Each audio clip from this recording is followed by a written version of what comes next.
Well, water is our most precious resource. We use it for almost anything you can think of, to grow food, for human health, to sustain our ecosystems, to make the goods and services that we need. And yet it's the 21st century and there are a billion people without access to safe drinking water. And as you said earlier, more than 2 billion without access to adequate sanitation services. We've really failed in the 21st century to meet the most basic human needs for water, and it leads to a lot of bad things. And that's a very key point that you bring out. You laid the failure at the doorstep of government, at the doorstep of humanity, as opposed to those that are saying, you know, this is climate change, there's a finite supply of water. Is that clear?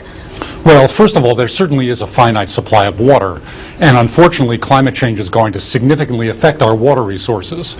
But the responsibility for providing safe drinking water for everyone is, I guess, ultimately a governmental responsibility. Certainly in the richer nations of the world, governments have provided safe municipal water supply and sanitation systems that collect wastewater and treat it before we put it back in our rivers and streams.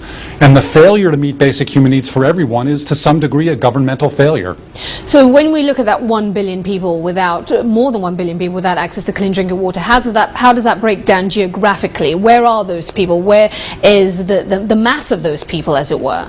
Well, unfortunately, as one might expect, the vast majority of people without access to basic water services are in Asia and in southern Asia and in parts of Africa, and sub-Saharan Africa in particular. As you might expect, it's the poorest people of the world who are missing this most fundamental resource. According to UN panel on climate change, by 2050 up to 2 billion people worldwide could be facing a major water crisis if governments continue to take this business as usual attitude. What I want to know is, why aren't more people up in arms about this? I mean, why is this so undercover, so to speak? Well, it's a little ironic that most of us take water for granted, and frankly we shouldn't, because our own water resources are at risk from growing contamination and competition for limited resources and global climate change. But the poorest people of the world are rarely heard. Their voices are rarely part of the debate about how to spend our resources to develop. I do think the UN has paid a lot of attention to this. The UN is focusing on water as a critical basic need, and I'm hoping that we'll be able to meet basic human needs for everyone in the coming decades. We know how to do it. It's not a technological problem. It's not really an economic problem. It's a problem of will and commitment. So we know how to do it. It's a problem of will and commitment, and with that, people are fearing that we will soon be in a situation where conflicts around the world will be fueled by water tensions. How real is that prospect to you? Well, interestingly, there's been conflict and competition for water for millennia.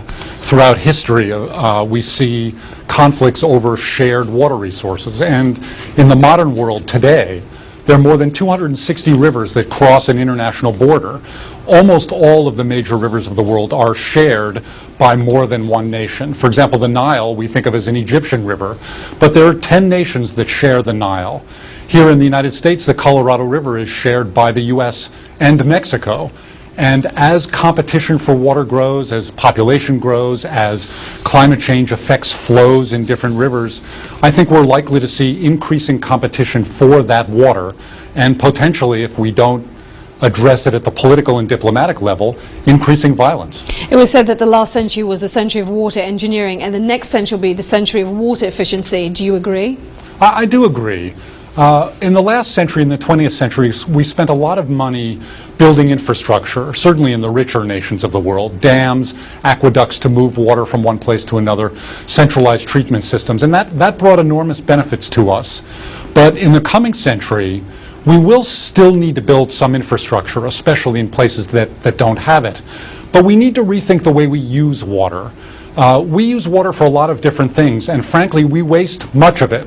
We can do a lot of what we want to do with less water. We can grow more food with less water. We can eliminate our wastes with less water.